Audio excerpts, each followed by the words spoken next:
Good afternoon, everyone. Glad to be here.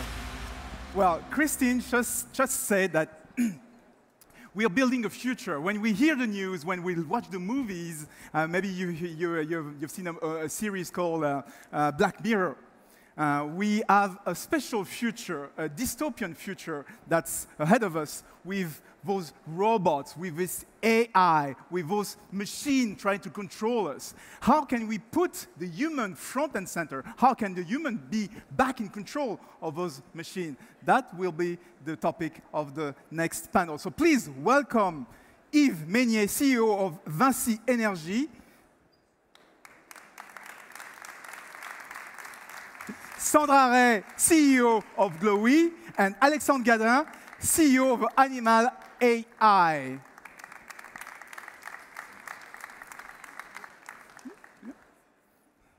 So I'm pretty proud to be with three CEOs for our CEO panel. So let me introduce everybody around me. So I just introduce you. You're Sandra Ray. Good afternoon. You're the CEO of Glowy. It's a startup in bioluminescence. So what do you do exactly? You produce light with bioorganisms. So you produce light without power. Exactly. Just by your side, we have Yves Meignet. You're the CEO of VINCI Energies. And you're in a very special position because VINCI Energies is a technology integrator. So it's very different. It's at the crossroad between the client and the technology. So you're in very special position. You're the crossroad of technology and usage. And that's a very useful position, and you're going to tell us all about that. And just by your side, we have Alexandre Gadin. We're proud to have you here. You're the CEO of Animal AI, and you are an AI expert. So we have two experts, one CEO, and a very special one because you're at the crossroads of usage and technology. So let me start with you, Yves Meignet. You from VINCI Energies, and I've been to your lab, and on the front of your lab, on the top of your lab, there's this message, human beyond digital, when human augments technology. Why this message? Why are you putting the human before the technology? I will come to that a bit later, but being side to Sandra, it's, I think, for us, the definition of bringing up-to-date solution to our clients. One of the historical activities of VINCI Energies is, sorry, it's a bit out of the story, but it's public lighting. And 200 years ago, VINCI Energies, some business unit, used to do the public lighting of part of the city of Paris with candles. We still do the public lighting of Paris after 200 years. Now we don't use any more candles, we use LED. And I'm sure that in 50 years we'll use the Glowy technology when Sandra will have explained what is Glowy after. So that's the definition of what we are. We bring solution to our clients. We bring solution to our clients with the best existing technology. And that's where we are now with artificial intelligence. So why human behind digital? First of all, Vivatech is a long story for us. Yes, we were there 3 years ago at the beginning with half a confidence that it was interesting, and we came in force last year and again this year, and I'm sure next year also. So why human beyond digital? The vision that we have is that, first of all our business line, whether we are in the buildings, in the industry, in the infrastructure, in the ICT, all our clients, all our offers are transferred completely with digital. So we have to speed up the evolution of our offers.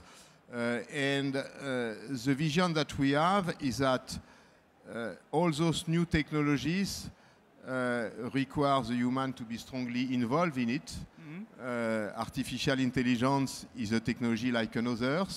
And we will do with it what humans want to do with it. And so that's why the new theme of VINCI Energies is human beyond digital. But at the same time, I'm talking to you, Alexandre. When we talk about AI, you're just coming back from the UN, and there was a topic about autonomous weapons. So when we talk about AI, people are afraid. People think the technology will alienate us. Yes, indeed. So maybe it's the reason why we feel and fear at the same time that technology is accelerating in a path that we humans cannot compete with in some way.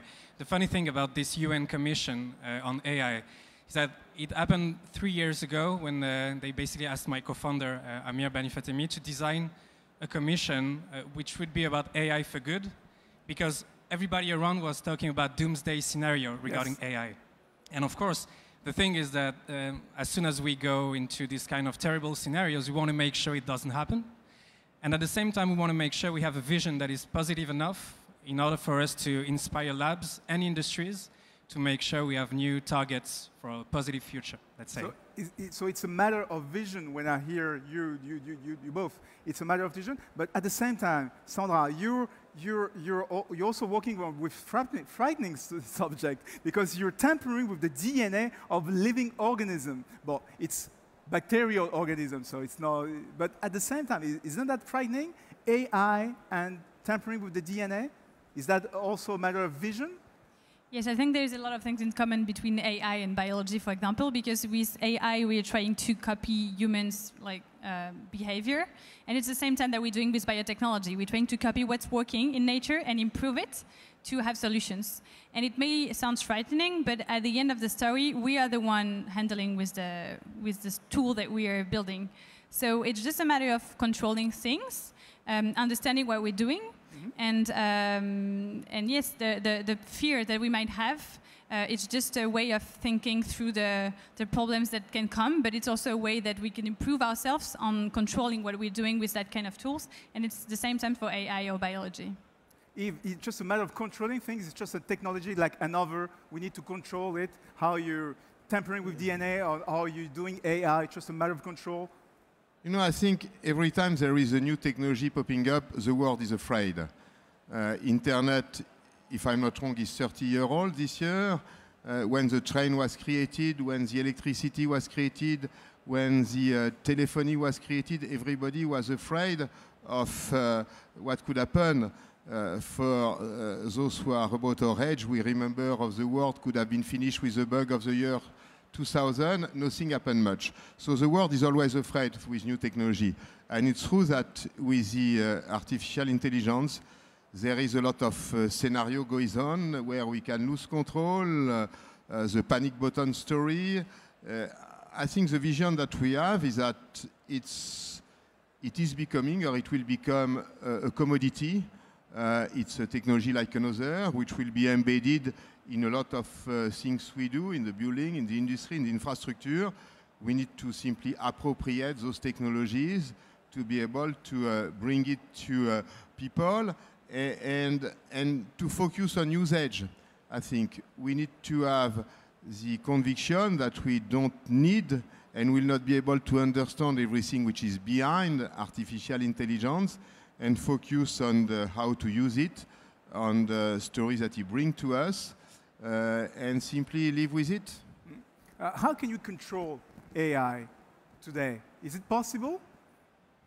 Well, it's actually a very interesting question because, again, a lot of us, and you mentioned the panic button and the idea that a lot of us might fear that at some point the machine could get out of control and we just want to make sure we would stop it. Actually, that there is one great AI researcher, Stuart Russell, who worked on this area together with the UN, actually, on this same commission.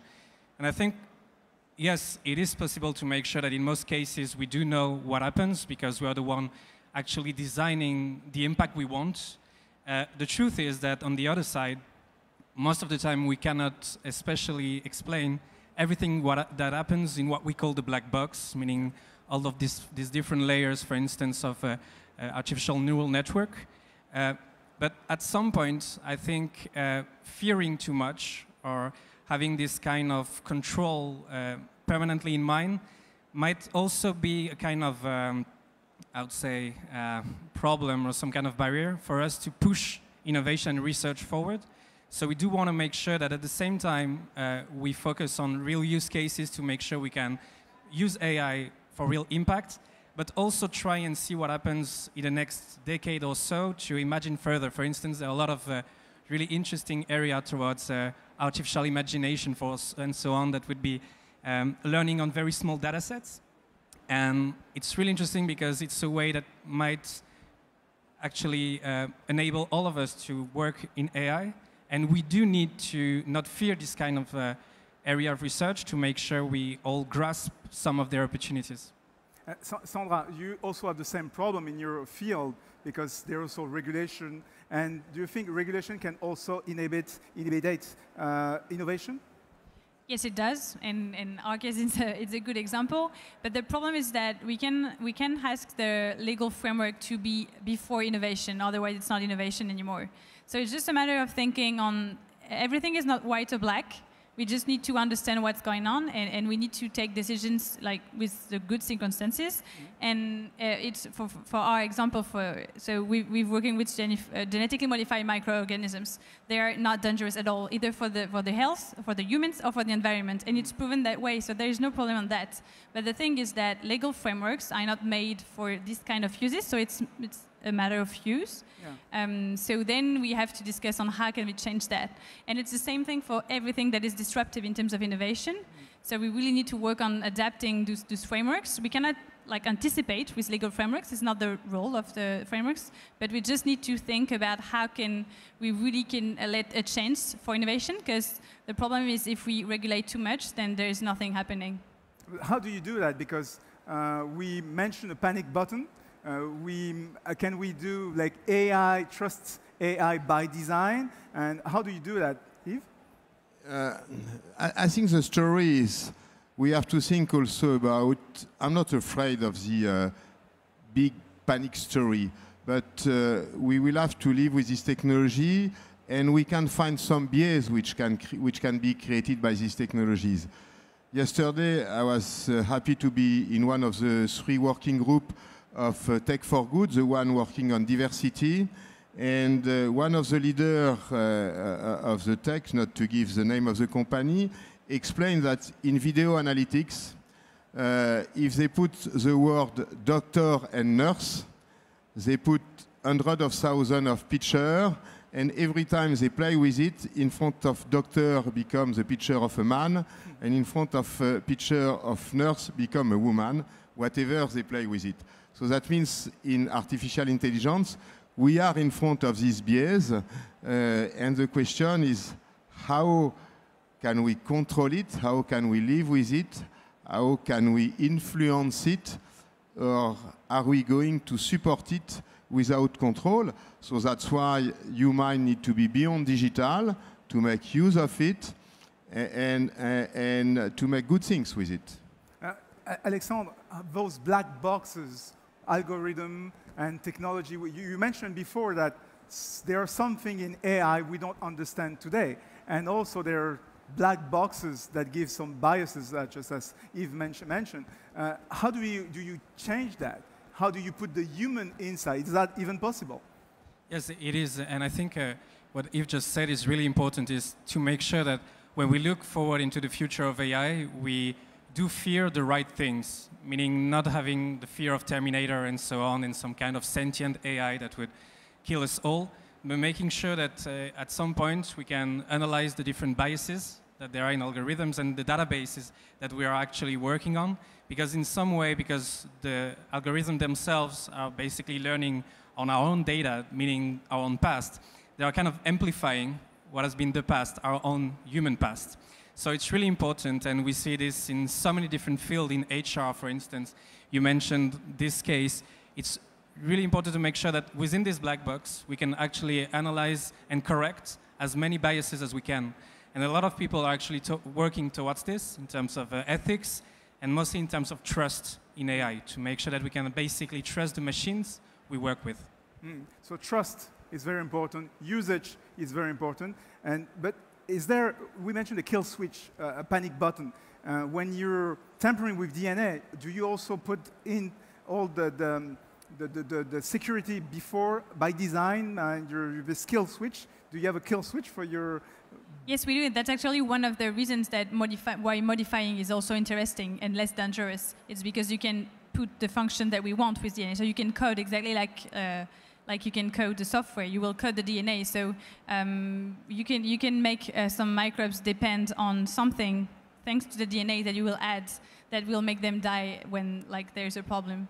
So this kill switch exists, and it's also a way that by using modification we can control that. So Yves, I understand we can code to make sure we can trust AI, and you're adding something else. You're saying that you need to think around usage. That's the only thing that's important, the usage. And we need to learn to live with, in a certain way, AI. A good image for me is the evolution of the cobot in the industry.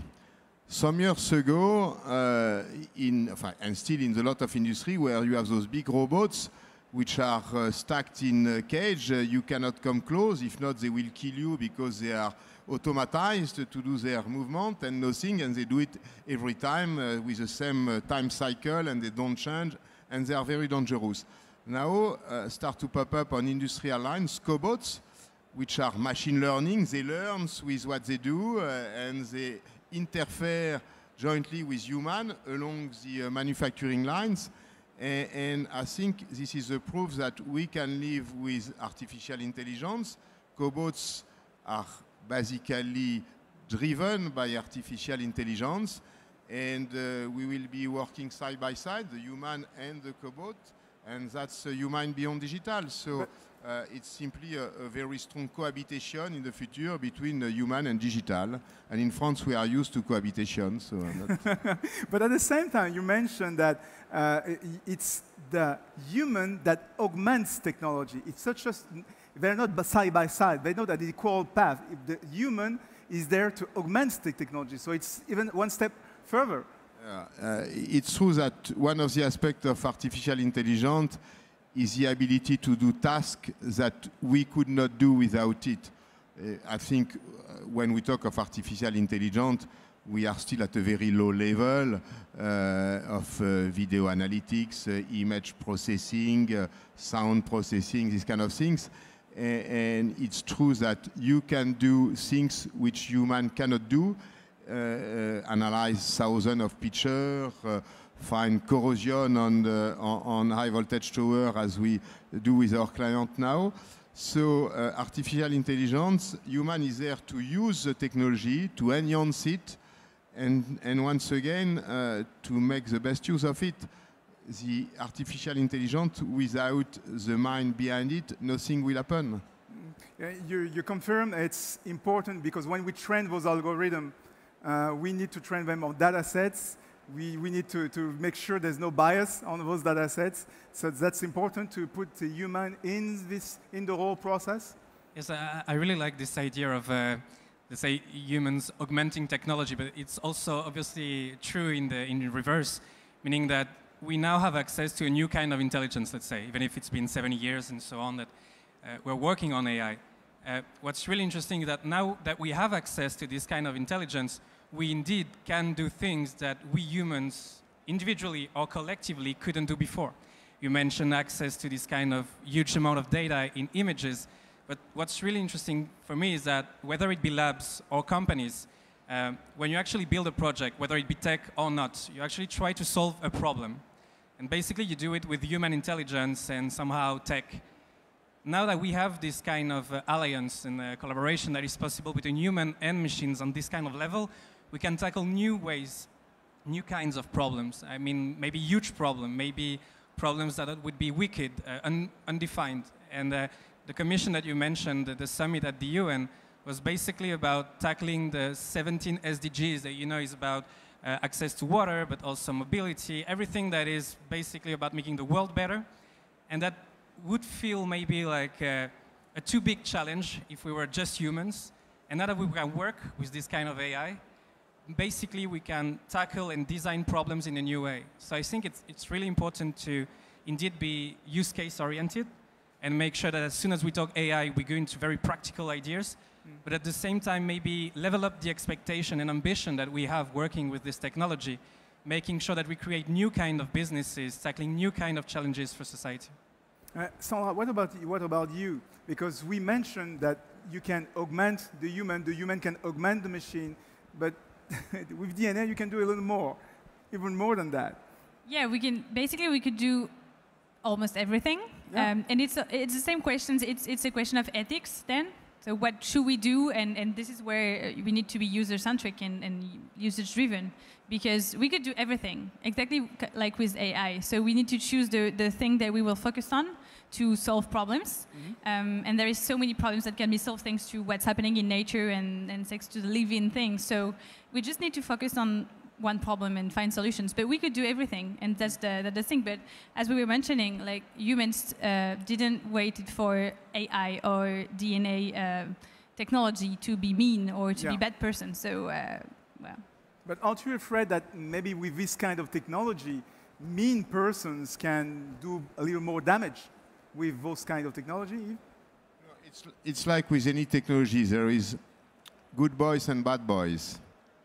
And there will be whatever we use.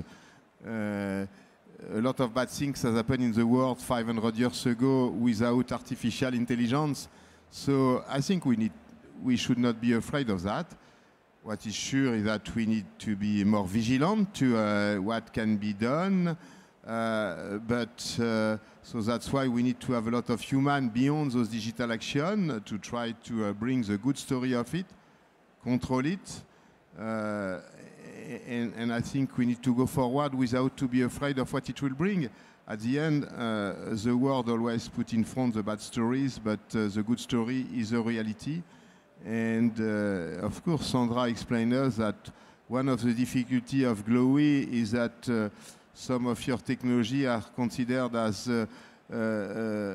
material difficult to move. And I'm sure one day everybody will recognize that it's a nice story to move, and we will have Glowy everywhere in the streets. So AI is the same story.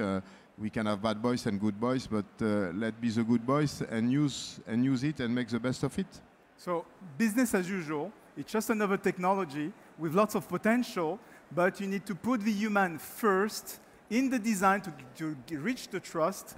You need to put some ethics behind it and design around usage.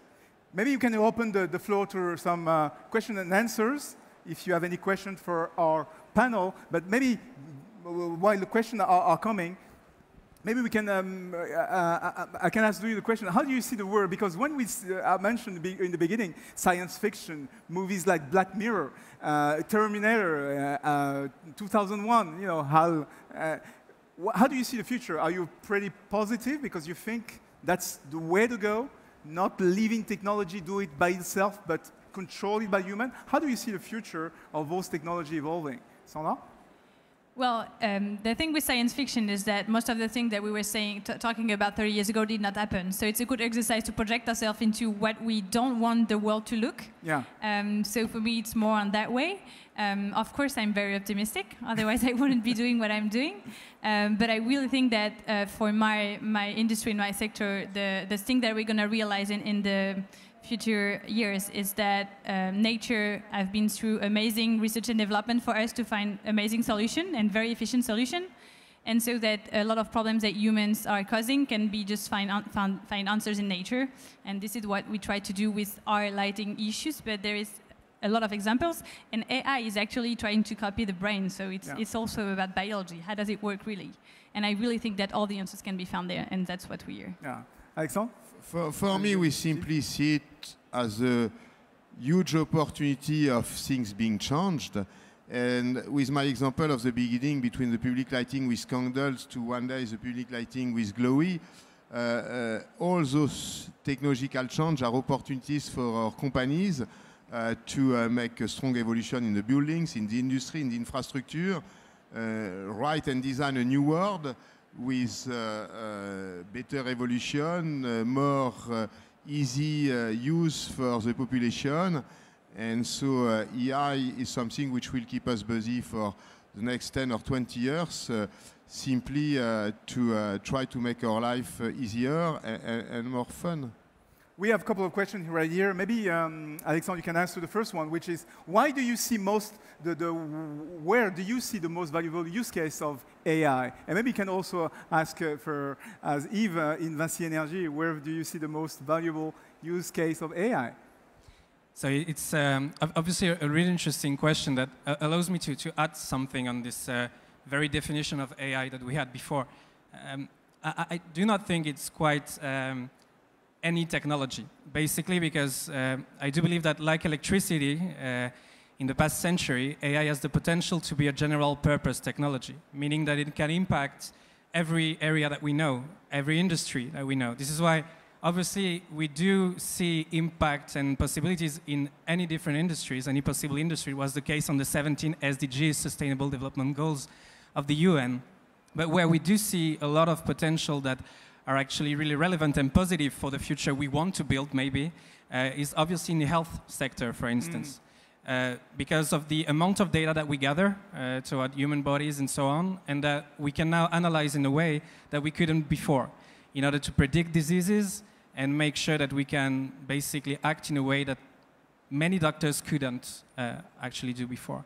So it might get to the idea that, I know it's kind of cheesy, but to go back to your question on the future. We're closing the panel in 4 minutes, so if you want to answer... We see it also in the industry with predictive maintenance. At the end, predictive maintenance is mainly based on artificial intelligence, and so that's where probably we see a quicker reward on investment, and our industrial clients are always keen to decrease their costs. So as artificial intelligence is a way to decrease their costs, that is going quite quick, I think. But we'll see that everywhere. Video analytics, traffic control, for example, we start to have city where with the video analytics we can play with traffic monitoring and traffic control. So there is a lot of examples like that. So, but it's still very at the beginning. Yeah. Sandra, do you have any question you want to tackle on those? No, but I think I mentioned that already, but everything that's about AI is also very applicable to biology. And this is where we can really work with the DNA and doing great things. It's when we understand and we have the possibility to analyze those data, because the genes, everything, it's so much data that we don't understand. And now that we have the tool to analyze it, this is where we can really do things. So I'll take, maybe to close the panel, something very interesting you said before is that we've all seen what can happen in science fiction.